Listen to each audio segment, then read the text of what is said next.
देखिए, हमने उस दिन आप लोगों को आदर्श गैस समीकरण स्थापित करना बताया था। उसके बाद अगली परिभाषा आप लोगों को पढ़नी है विसरण।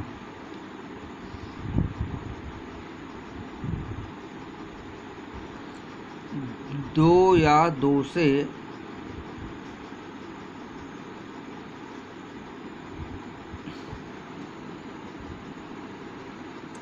अधिक गैसों का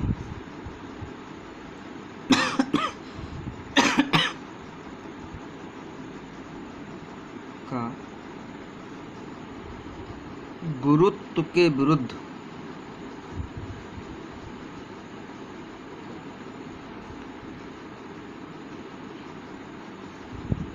परस्पर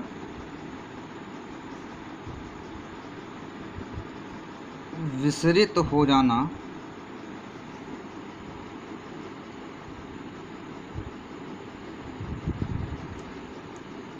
विसरण कहलाता है।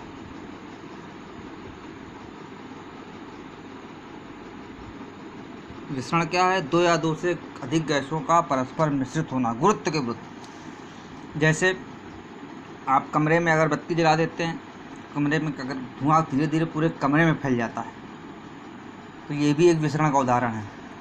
रूम स्प्रे की महक पूरे कमरे में फैल जाना, ये भी एक प्रकार के विसरण का उदाहरण है। अब अगली परिभाषा देखते हैं, विसरण की दर।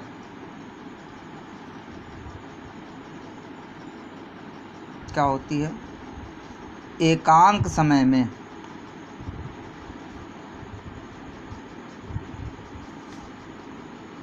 किसी गैस का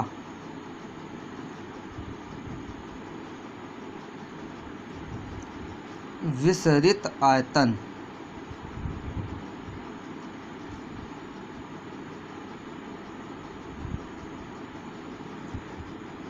विसरण की दर कहलाता है।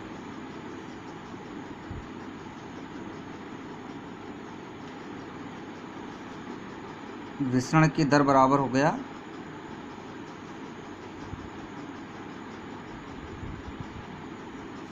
V/T, विसरित आयतन बटे लगा समय।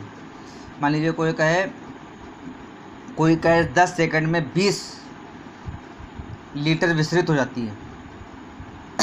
विसरण की दर क्या होगी? 20/10 यानी कि 2 लीटर प्रति सेकंड। कोई गैस 200 ml 4 सेकंड में विसरित हो गई, विसरण की दर क्या होगी? 200/4, मतलब विसरित आयतन बटा समय 200/4 यानी कि 50 ml प्रति सेकंड। अब आ जाते हैं ग्राहम का विसरण नियम। ग्राहम का विसरण नियम क्या कहता है?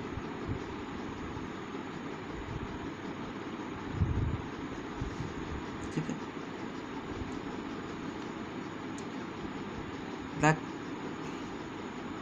किसी गैस की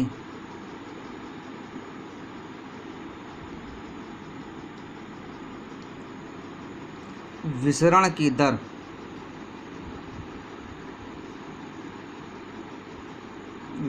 को R से लिख देते हैं। विसरण की दर उसके घनत्व D अथवा अणुभार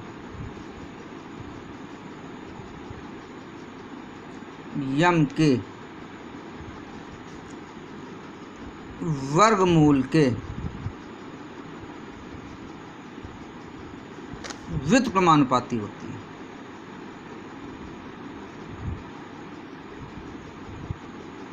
अनुपाती होती है।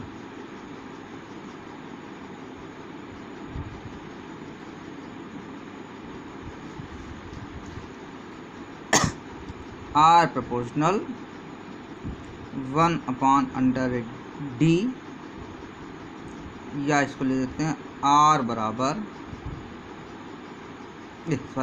Proportional 1/√m।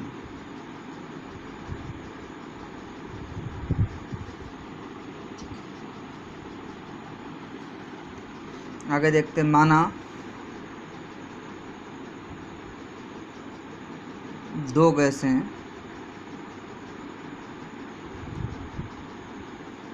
जिनकी विसरण दर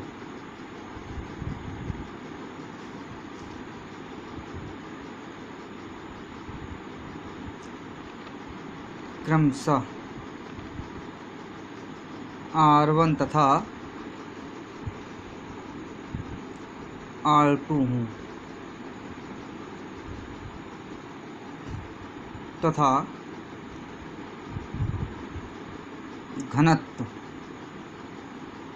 D1 तथा D2 है, तो ग्राहम के नियम से क्या हो जाएगा,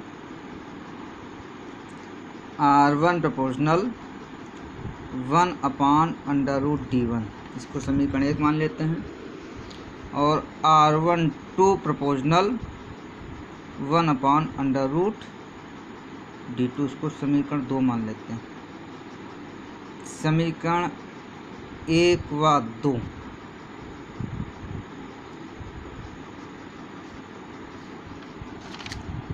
से समीकरण 1 में 2 का भाग देते हैं तो ये समीकरण बन जाएगा R1/R2 बराबर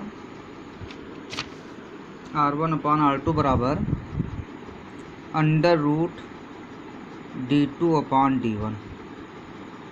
क्या बन जाएगा, √D2/D1। यदि R1 बराबर V1/T1 तथा R2 बराबर V2/T2 हो, तो इस मान को समीकरण में रखेंगे तो इस व्यंजक बन जाता है V1/V2 इंटू T2/T1 बराबर √D2/D1 D2/D1। घनत्व के स्थान पर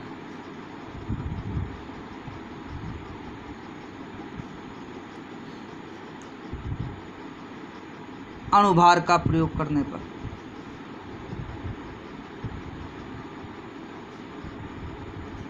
घनत्व और अणुभार में किसी का भी प्रयोग कर लेते हैं, कहीं आप अपना साइड में समझ लीजिएगा, क्योंकि अणुभार बराबर किसी भी गैस का अणुभार क्या होता है, 2 गुणा गैस का घनत्व, यानी कि m बराबर होता है 2 × D, कहीं लिख लीजिएगा।